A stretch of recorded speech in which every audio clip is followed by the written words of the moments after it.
Matengisa kunalutho. Ngizoqhamuka mngani. Mngani. Yazi mina ngazi ngempela ukuthi indaba inhliziyo yami bebuhlungu kangaka ngenxa yalo mbulalo obulala ubabami. Kodwa mngani, yazi angithandi mawuphatheke kanjena. Awucabangi mhlawumbe ukuthi uvedana uyenze lento le our perfect wedding. Ngani lo muntu ubulala ubaba wami? Ngidlula kanjani mina kulokho? Mngani, ngicela ungilalele. Ngiyakuzwa lokho kushoyo futhi angiqondile mhlawumbe kuba nenhliziyo embi noma ungacabangeli. Kodwa mngani, usekwenzekile. Wena into ebalekile manje ukuthi uyicabangele wena. Mngani, awucabange mngani imali mngani. Angisho ukuthi ngiqolele noma ubuyelane naye mngani, but cabanga imali. Usho ukuthi ngizenzise? Senzisa mngani. Zenzisa mngani. Mawuzenzisa abalandeli beni bazofaka imali. Mangena imali mngani, chaza ukuthini lokho?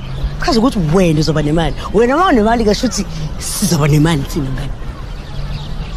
Mngani, cabangisise kahle lento le. Ayikho into engakulahlekela. Eyakhokho la. Randa baba. Iplangwe. Faka la. Faka. Bakho